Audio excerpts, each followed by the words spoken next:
I'm not threatening you. Say one more word and that's 30 days. 30 days. Court does call the case People versus Radiance Evans. Good morning. This case is proving to be challenging already. And Ms. Evans will not meet with me. Although in the conversations that I have been able to have with her, she has affirmed her innocence in all charges against her. And she's appeared twice for her PPO violation before Judge Slay. It is my understanding from what I have been able to speak with her that she would like to schedule this for a preliminary examination and proceed in all things available to her. I don't know that if I refer to her competency that she's going to be found not competent based on what I can ascertain of her understanding of all the proceedings, who I am, what she wants to do in terms of her defense. So I would ask that the court set this for a preliminary examination. And then I'm curious to see how the court will respond to my request. My understanding is she does not wish to come to this hearing. So I'm not going to set it for a further proceeding until she decides she wishes to participate. Okay. So I will adjourn this out. Would you like 1 or 2 weeks? Let's just do 2 weeks. 2 weeks. So I'll adjourn this out June 6th, 2024, 9 a.m. Thank you, Judge. Thank you. Bond continued. Court does call the case People versus Casey Adkin. So she is another PCC before me. That's my understanding, according. I'll adjourn this then out 1 week, May 30th, 2024. 9 a.m. Bye. Thank you, Mr. Knapp. Really? She just leaves before I'm done? I think she's got the date. I thought she thought it was done. And no, go. Just go. Bound continue. Just start walking. Really? All right, Judge. Thank you. No, it's okay. Next one of your clients that does that, I'm snatching you up and sending you back. Court calls the case People versus Daniel Gates. I ask the court to please set this for exam. Your Honor, discovery is late at this time. Miss Hughes says to Ron. Thank you, Your Honor. I downloaded a spreadsheet of defendants' jail calls and sent them to defense counsel, and then I downloaded the relevant jails and sent them to him so we get an opportunity to listen to them. I am requesting that the defendant's jail phone privileges be revoked. Since his arraignment, the defendant has contacted the victim 13. He actually had another defendant who's present today, we'll hear about him shortly, call the victim in this case and ask her for a different phone number. She provided that different phone number to other defendants that she otherwise doesn't know. And when I searched that different phone number in the jail call system, the only person to have ever called that number is Mr. Gates after that. So I'm requesting that his phone privileges be revoked. And I provided the jail calls to the defense. I have nothing to add. Defendant's bond will continue, however, defendant's phone privileges are hereby ordered revoked. Great Memorial Day weekend, your staff, Your Honor. Take care. Court calls the case People versus Rajad. Is it Ajafrashik? Got it, Judge. Got it. Did I? Did you got it? I knew it. I knew I had it. I knew okay. Good morning, Your Honor. Ready, Judge. Torshio Feaster, Assistant Public Defender on behalf of Mr. Court does call the case People versus Cody Jolly. Bond will continue in all other aspects as revoked. Thank you, Your Honor. People versus Christopher Farner. What are we doing? Your Honor, at this time we wish to set the for exam. Preliminary examination in person will be set June 4th, 2024, 9 a.m. before Judge Washington. I have kind of two options to my request, please. One is I'm requesting that his original bond be ordered at $200,000. That is the request that we made at the time we charged it, and my position is that his bond should have been set at based on the facts of this case. In the alternative, I'm asking that Your Honor revoke the defendant's bond and remand him today for his bond violations. So I'll start with the bond violations, perhaps. After the defendant was arrested and in custody, and after he was arrested, he made 86 attempted calls to the victim, and 23 of those calls were completed. I had the opportunity to download a PDF and send that to defense counsel, as well as download the 23 completed calls. I did also accidentally download some of the incompleted calls and sent those her way as well. But she's had access to them since yesterday, which is when I discovered them. I have not had the opportunity to listen to the content of all of the 23 completed calls. Of the calls that I was able to listen to, I was able to listen to the defendant talking to the victim about arranging his bond posted, arranging his pickup at a gas station near the jail, the two of them talking about how to get the no contact order dropped, about how they can have contact with each other once. So I'm requesting that his bond be revoked and that he not be permitted phone privileges in the jail for those violations. In regard to, and I should also note in terms of the jail phone calls, this is the defendant from Mr. Gates' case earlier when I mentioned that he had another defendant from the jail call and asked his victim for another phone call. The other number? Yes, this is Mr. Fickner is the person that participated in that, and he's the one that called her victim. Or excuse me, Mr. Gates' victim. So in regard, So he called the victim in the other case to get a new phone number so that that defendant could contact that victim. correct. Thank you, Your Honor. In regard to the facts of this case, the defendant, and I'll kind of jump to the end and then go back through it. The defendant at the end of this admits to the police that he was intoxicated while driving the vehicle. While he was driving the vehicle, there was minor children in the car, one of which was an 8-year-old child who told the police that while she was in the car, she heard the defendant saying that he was going to crash the car. She experienced that he was driving really fast, and then when they got home, she watched as he was choking her mom.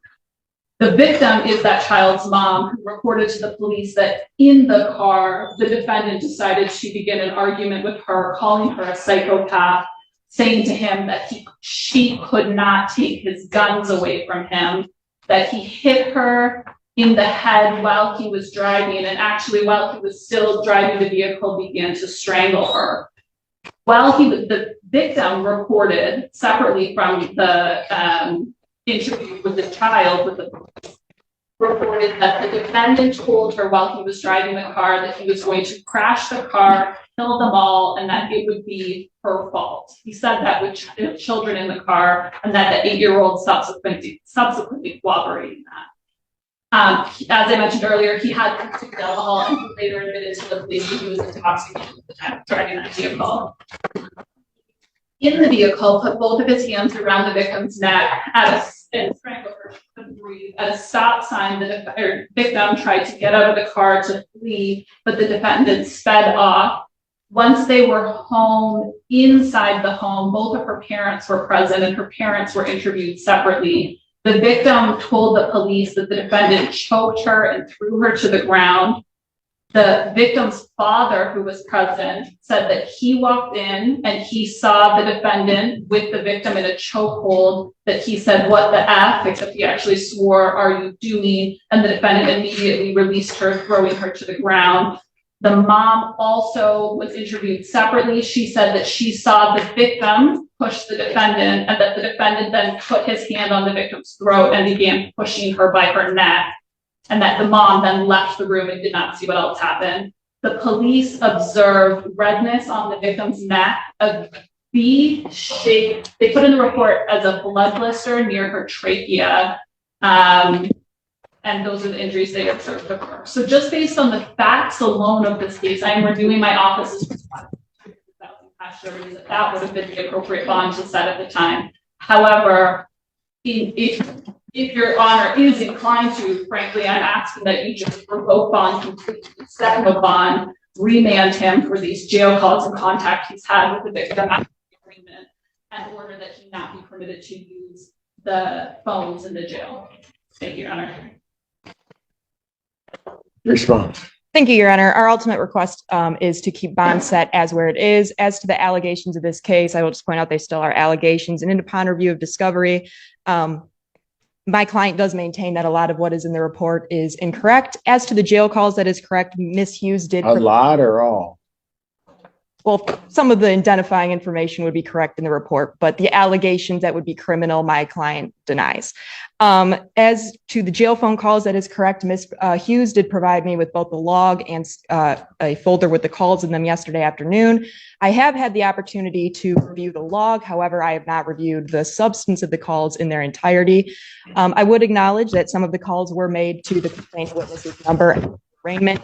However, to my understanding, there are no allegations of any other bond violations, either contact or otherwise, since my client's release from the Washtenaw County Jail. What about his participation to facilitate another individual violating their bond condition? The first I'm hearing of that is today, Your Honor. So I can't speak as to that whatsoever. I am asking the court to keep the bond set as where it is. Mr. Fainer has been out for, I believe, how long have you been out since posting your bond? Last week, Thursday. Last week, Thursday, so exactly 1 week, Your Honor. To my understanding, in that week, he has not had contact with the complaining witness nor violated his bond in any other way. We are asking for it to stay as is so he continues showing up to court, and he has been very active in the defense for this case. He is a foreman for a construction company and does have full-time work providing for his 5 young children. We are asking the court to keep bond where it is at this time. Well, I don't know why the bond was set on those facts. Is he on a tether? Yes, Your Honor. Given the facts of this case, or at least as they're related to the court, I believe that the bond as set is an abuse of discretion. Everything that's mentioned is high lethality. The alleged victim in this case ended up at least going to the hospital to tend to wounds that she is alleging were caused by the defendant. Moreover, then that after all of this occurs, and what causes the court a great concern is to the defendant's conduct is that there are these contacts that aren't supposed to be contacts while he's in the jail, that then also then while he's in the jail, and I don't have any reason to dispute it because I had to revoke that other individual's own privileges. He facilitates, not only does he violate a condition of his bond, he then facilitates another inmate to violate the bond in the case or in the other case. Not going to happen. It's just simple. I think the bond initially was set wrong. His behavior since then would lead this court to believe that the defendant cannot conduct himself reasonably, would also then pose a danger not only to the community, but to this particular victim and to the community as a whole. Defendant's bond, and he hasn't complied with the bond as we've said it, Mr. Allen. Defendant's bond is hereby ordered revoked. His phone privileges are also ordered revoked. Defendant is remanded.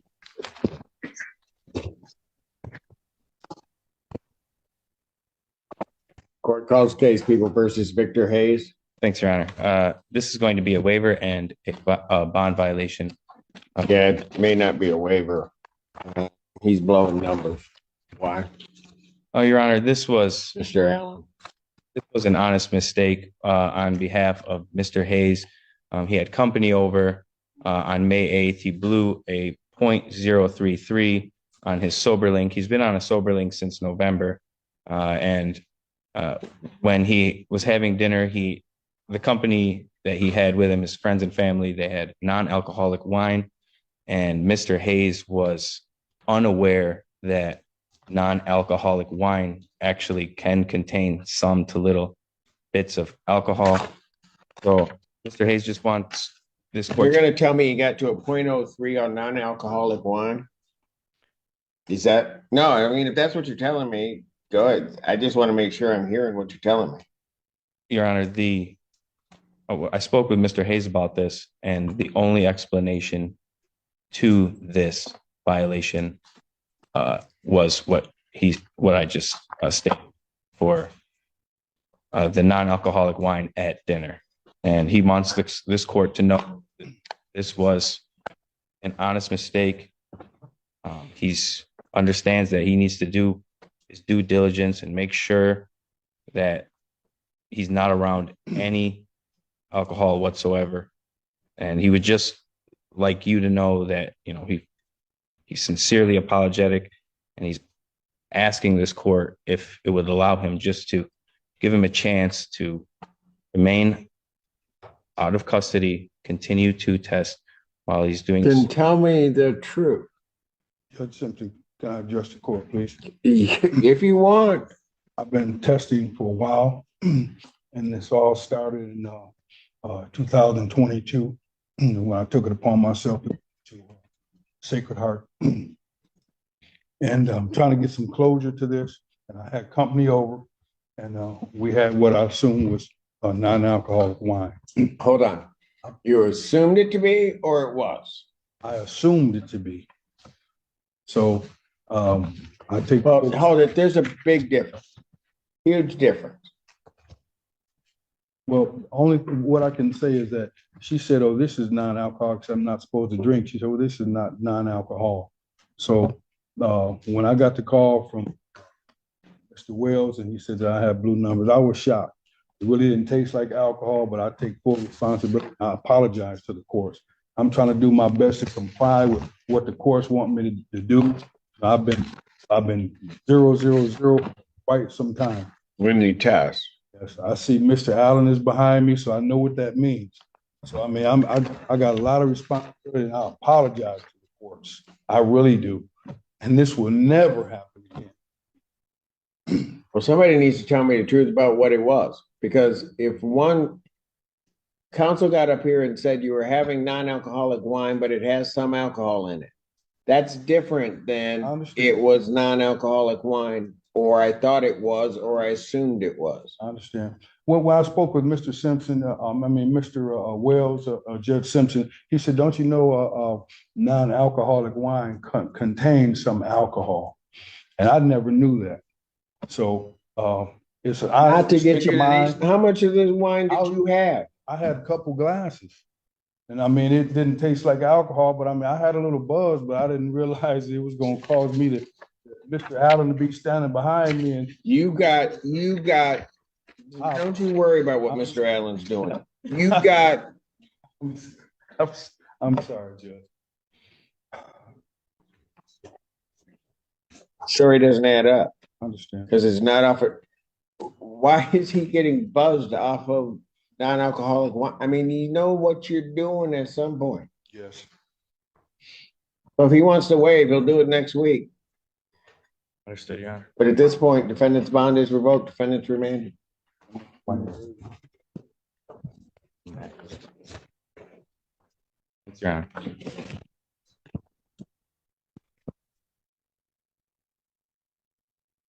I get nervous when you're behind me too. Case People versus Thomas Styron. Public Defender Otella on behalf of Mr. Styron. Well, let's talk to the judge about that. Right. We've been through this. What's the confusion? I've stated multiple times on the record that I wish to represent myself. Well, I thought we got rid of that issue at last. Yeah, I thought so too. I spoke to this gentleman right here and expressed my wish to represent myself as well.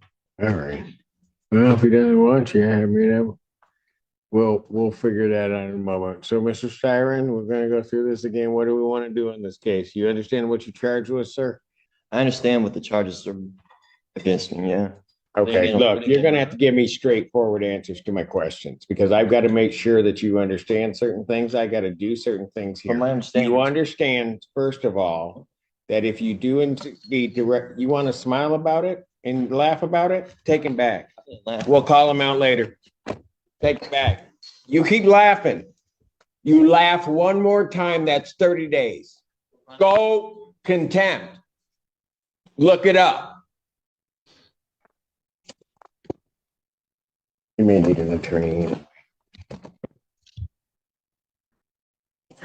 Your fault. That's the forensic center. They also did not sign in, nor have they responded to email.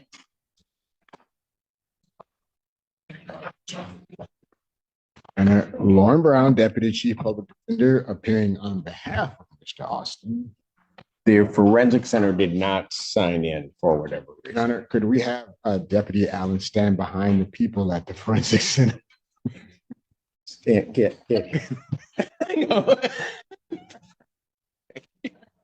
All right. I'll adjourn these out until the 13th. All right, thank you. Ms. Allen, be ready. Yeah, now you want to be friends. Huh? Court does call the case, People versus Shaqualin Turner. Assistant Public Defender Jay Bellinger on behalf of Mr. Turner, who approaches. We would just be asking for 2 weeks in this matter. It looks like he's matter schedule on the 5th. See if we can come to global resolution. This case that you have today forms the case of a bond violation for the domestic violence case. Judge Barr, at my request, revoked bonds until June 5th, the final settlement conference date of the pending domestic violence case. Got it. Court to address bond with one aspect. Yes, sir. This case we have with the defendant today is a result of the bond violation. He had contact with the victim. There was a disagreement. She called the police. Sheriff's Department encounters the defendant in a different area, and he has a loaded gun in his possession. It's concealed on his person. He doesn't have a CPL.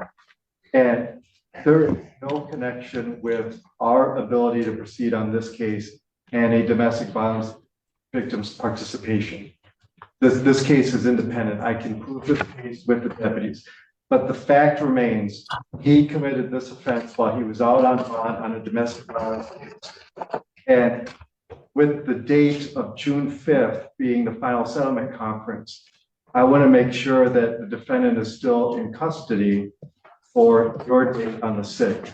Because if you could take a look at the bond for this case and make sure that it's appropriate given the seriousness of this offense and the nature of him being brought to court in the first place. Do you have anything to say to that?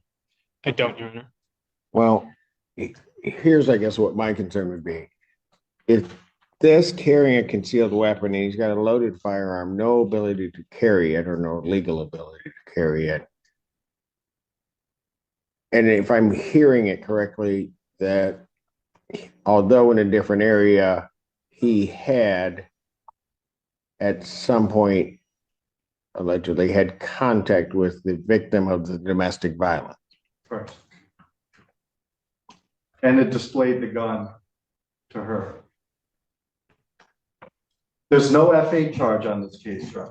I understand that, but that is a big problem. So what I'm going to do, pending any other resolution, while it certainly would not be, can't be a violation. What would concern me, though, is that this violation could have turned into something very, very serious on that domestic violence. So I am going to modify the defendant's bond. And I'm just going to let you know, young man, since at least my initial reaction to it involves the use of a firearm in a domestic situation, maybe. Defendant's bond will be set at $1.5 million cash surety. Mr. Styron, that's all I have left. Tell the jail they're gonna have to wait. I'll come back. You just hold him up there. Maybe he'll calm down in the interim. Send Odetella back to talk to him. He calms everybody. Court's gonna stand in recess. Ooh, we gonna start with him? All right, let's do that. Court calls the case of the People versus Styron. State your name. My name is Thomas Styron. Living man. Mr. Styron, you are before the court. You have elected to represent yourself. I do have to advise you that you have 3 counts against you. The first count is that of fleeing and eluding 3rd degree under the motor vehicle code. Do you understand the nature of that charge, sir? This is under the assumption that You're compelling me to identify as Thomas Joe Stein, the legal entity on this case? I believe that you are. Do you understand the nature of the charge, sir? I don't understand how the name you have on the case and who I am, it's two different people. I have a complaint, Thomas Styron II. Do you understand that that individual is charged with fleeing and eluding third degree? So, do you understand the nature of that charge? You just need to answer my question. For the record, take him back, and when he decides he wants to cooperate, we'll bring him back. Maybe. I'm not threatening you. Say one more word, and that's 30 days. 30 days. This one. Recalls case, people of the state of Michigan versus Thomas Styron II. Styron, you are before the court on a felony complaint that does allege count 1. And I'm going to presume, since you do not want to answer the court's questions, that you understand English and understand what I'm saying. You are before the court on 3 charges. Count 1 is the charge of fleeing and eluding third degree. Under the Michigan Motor Vehicle Code, that is a felony punishable by up to 5 years incarceration, a $1,000 fine plus court cost, and would require the Secretary of State to suspend your license for up to 1 year upon conviction. Count 2 is assaulting, resisting, and obstructing a police officer. That is a felony or high court misdemeanor punishable by up to 2 years incarceration and or a $2,000 fine plus court cost. Count 3 is a misdemeanor offense of operating with a license suspended, denied, and or revoked. That is a misdemeanor as indicated, punishable by up to 93 days, $500 fine plus court cost. Your vehicle could be subject to immobilization. Since you refused previously to answer my acknowledgement as to whether you understand that, I will assume that you understand what you're charged with. You are also entitled to be represented by counsel at this and all subsequent proceedings. If you could not afford to hire an attorney would be provided at public expense to represent you in this matter. You are entitled, as indicated, to be represented at this proceeding, all subsequent proceedings, including your preliminary examination, and if the matter were to proceed by trial, you would be entitled to counsel. It is, as we have gone through the previous proceedings, the court's understanding that you do not wish to be represented by counsel, and that this matter will then proceed forth with you representing yourself. I have to advise you that in representing yourself, the court will make the presumption that you understand the Michigan court rules, those regarding both procedure and those regarding evidence. The court will not be providing any legal assistance to you during the course of those proceedings and will hold you to the same standards that I would hold an attorney representing or practicing before this court. So, with all of that, and with the court's understanding that you do not want to be represented by counsel, I will set this matter for its next proceeding. You understand I'm the beneficiary, not the trustee, right? That will be the preliminary examination. I will set the preliminary examination. Has discovery been provided to the defendant? Your Honor, he was previously represented by the public defender. I don't know if they turned over the paperwork to him. Does anybody from the public defender's office know whether or not the defendant has been provided discovery? Mr. Odetella. Thank you, sir. Thank you. Your Honor, we have the discovery. I have not been able to share that discovery with Mr. Styron. I tried to speak with him and go over it, but I'd be happy to turn that over to him at first available. All right. If you would either turn that over to the court officer so that they can provide that to Mr. Styron so that he has some discovery. And if you could do that today, I would appreciate it. Yes, Your Honor. I'm setting the preliminary examination. Thank you, sir. Yes. The people would have their witnesses available June 11th. Set this matter for preliminary examination in person, June 11th, 2024, 9 a.m. That is before me. defendant, as the was leaving the courtroom the last time, the court did find the defendant in contempt, sentenced him to 30 days. Defendant will serve that sentence. The court will sign the judgment of sentence regarding the contempt. I don't understand how that's possible. Like I said, I'm So the first of man, all, I'm the watch your beneficiary. You're language. treating me as if I'm the trustee, or I don't want to partake in any trust fraud or anything like that. Is this a SEC trust matter involved in this? Is my social security number attached to this at all? Mr. Styron, or whoever you wish to be addressed as, I suggest that you watch yourself because there's going to be more time coming. You keep it up. You're You will presuming learn, have you will jurisdiction over learn me, how yeah. to conduct yourself appropriately in these proceedings in this courtroom and before me. You will not in any manner whatsoever You're trying to disrespect compel me to be somebody I'm not. or this institution. You have no evidence It will not to prove that happen. I'm who you say I You am. will not talk to me in that fashion. In what fashion? I'm not the one being unethical. Very good. You'll serve the 30 days. We'll see. We'll see him on the 6th. Bond continued. Case People versus John St. Germain. What do we do? Your Honor, we're waiting for some lab results. I would ask for an adjournment, about a 30-day adjournment to get the lab results. All right. They were just sent out on the 16th of this month.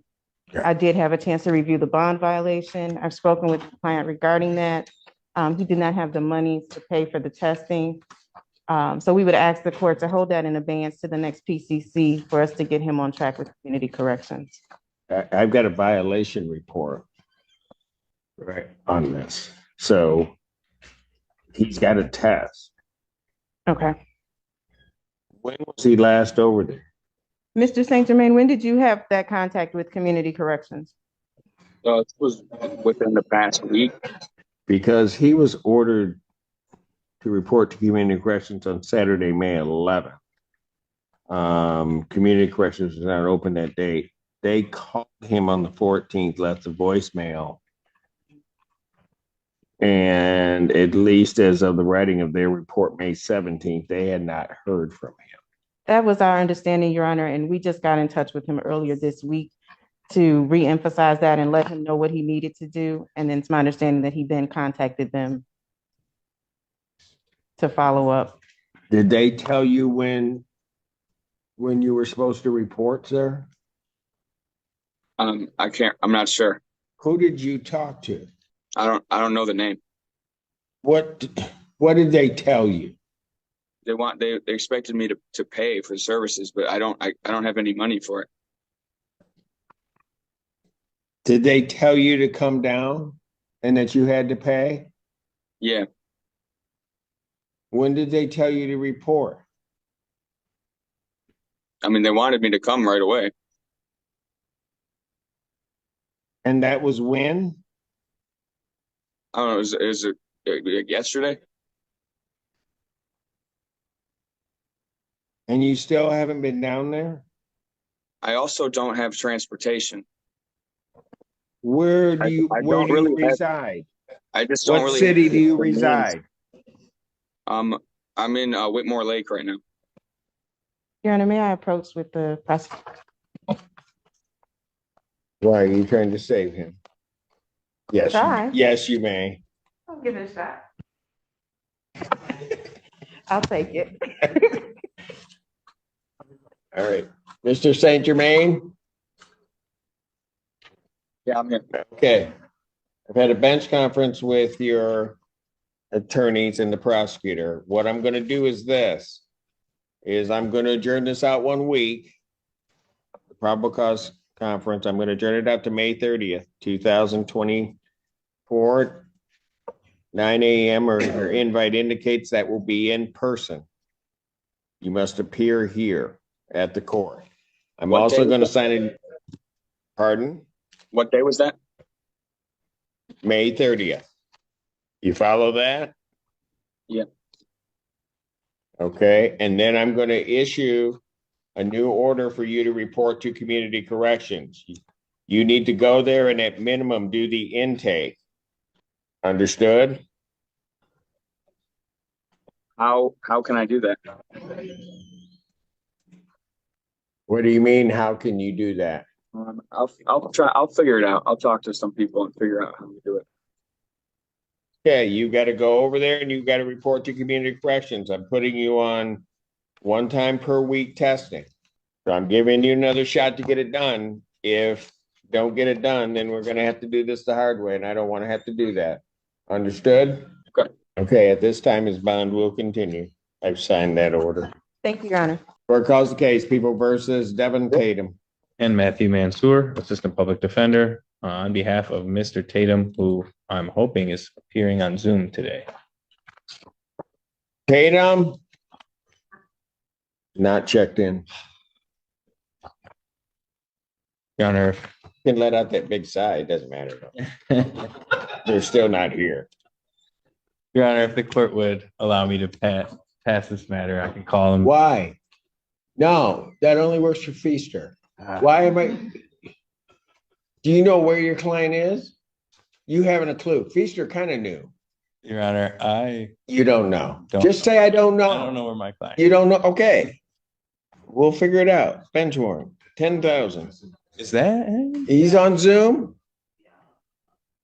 I know where my client is, Your Honor. What did you say? Oh, he finally got here. You didn't know. Don't even try. I don't know what to say. You know, I was having a good day. I know. I hate to do it to you. No, you don't. You don't care. Nobody cares. I'll pass it. Can you call him Absolutely. Your Honor. and see if you can teach him how to use Zoom and to tell him to get someplace where his Wi-Fi is stable? I'll do my best. Thanks, Your Honor. I appreciate it. Actually, I might. You didn't really do a job. That was all luck. Okay. I was having some phone. I was here the whole. This is true. It's like a blind squirrel finding a nut. You're not. This is not anything you're doing. You're back, Mr. Tatum. State your name. Devon Tatum. I apologize for that. I've been here. I No, was just you're having some phone good. trouble. You're good. It's your attorney. It's my fault, Mr. Tatum. Sorry about that. Okay, Mr. Tatum. I'm adjourning your case out about 3 weeks. Yes, sir. All right. Stay in touch with your attorney and learn how to work that volume thing. Yes, sir. Really? Is he out? Is he here? People of the state of Michigan versus Shaquille O'Neal Tubbs. Nicole, he's on behalf of the people. I had the same question when I started reading this case. Matthew Mansour, Oh, hopefully on behalf of Mr. Shaquille O'Neal Anthony Hardaway. wait, Tubbs. Yes, you got his full name. I spoke with him. I've been speaking with him all week. We've been trying to get, of course, we've been trying to get Zoom going. Tubbs knows how to work Zoom I don't know, Your Honor. because he watched everybody when he was in jail do it for him. They did it for him. And then when he was out, he actually did it on his own. And then Okay. he showed up here. He's not on Zoom, is he? No, he's not. Wonderful. Okay. Well, You're just hoping for another miracle, aren't you? Stalls long enough. Yeah, that's right. that was a game plan. Stalls long enough, it'll be Friday. Your Honor, if the court would incline to pass this matter or adjourn, Oh, man. it would be greatly appreciated. You know what, Mansour? Fine. That's your one. Bench warrant. Don't erase it yet. All right. It's Tubbs. Don't erase it. So, all right, I'll pass it. Thanks. You're gonna try to call him? Yeah, of course. Okay. I have to. Well, you don't have to, but give it your best shot. I will. All right. Tired, man? No, you stay where you are. I'm sorry. Court calls the case, People versus Wesley Walton. You're good. Nicole Hughes on behalf of. Hello. Particular reason, I mean, he's in custody. Yes. I mean, he's violated, he's got a felony warrant under the agency, so. Got it. Is he going into ours? That's up to you. I know. If he doesn't, then somebody has to contact Van Buren. Got it. And is there a valid warrant right now for him? There's a valid felony warrant in lead for him. All right, then what I'll do is I'll take him into custody on that warrant, if nothing else. So, yeah, you can bring him. If they don't want him, they can cease. Exactly. Thank you. Thank you, sir. It does call the cases of the people versus Carrie Wynn. Assistant Public Defender G. Ballinger on behalf of Mr. Nguyen. Am I right, Mr. Nguyen? Can you please state your name for the record? Carrie Wynn. All right. Your Honor, it was my intention to ask for a brief adjournment in this matter so I could talk to Mr. Ganatra regarding a resolution. How much time I ask would fully depend on, well, one, whether or not he's still willing to have that conversation, and two, what happens next. So I would just ask to maybe address the other situation that's been brewing before I ask for an adjournment in length of time, if the court would oblige. There's the community correction violation. Yes, that he hasn't appeared. And we did have an opportunity to review that as well, Your Honor. And he understood at the time what the allegations were and what the repercussions could possibly be. All right. And he hasn't appeared at community corrections, has no justification for that. Your Honor, it's my understanding that my client had no ability to pay nor transportation in order to do so. Well, the problem with that is that I don't think he reported it all, did he? That's what you told me. I mean, well, he said he would be around. This was on May 10th when they contacted him that he would come in 2:00 that day to complete his intake, and he never showed. And they haven't seen him since. Understood, Your Honor. I'm advised that his ride fell through at the time. But he didn't contact them again. That's my understanding. All right. Well, here's what I'm going to do then. I'll adjourn the probable cause. I'll adjourn it to June 13th. He also has a felony warrant. Okay. I believe out of Wayne County. Thank you. So I'll adjourn this to June 13, 2024, 9 a.m. Because of the community corrections violations, I'm going to revoke the defendant's bond. Defendant is remanded. Thank you, Your Honor. Okay, here we go. Court recalls the case. People versus Shaquille O'Neal Tubbs. And Matthew Mansour, Assistant Public Defender, for Mr. Tubbs. Your Honor, I want to thank you and this court to allow me to reach out to Mr. Tubbs. I've made multiple attempts. Not just a minute ago, I was not able to reach him. So you're welcome. We actually all knew that this was going to happen. And before, but no, it's okay. You always got to give it a shot. Yeah. Some of us knew it was going to happen before the case. Exactly. Well, I knew before the day even started. Bench warrant bond will be set in the amount of 10,000 cash surety. That warrant will issue immediately. Thank you, Your Honor. All right. Have a wonderful. Yeah, we'll provide the transportation next time. He'll be here. All right. Thank you. Is that everything? Yeah, that's it. Wow. 14A stands adjourned. I'm good.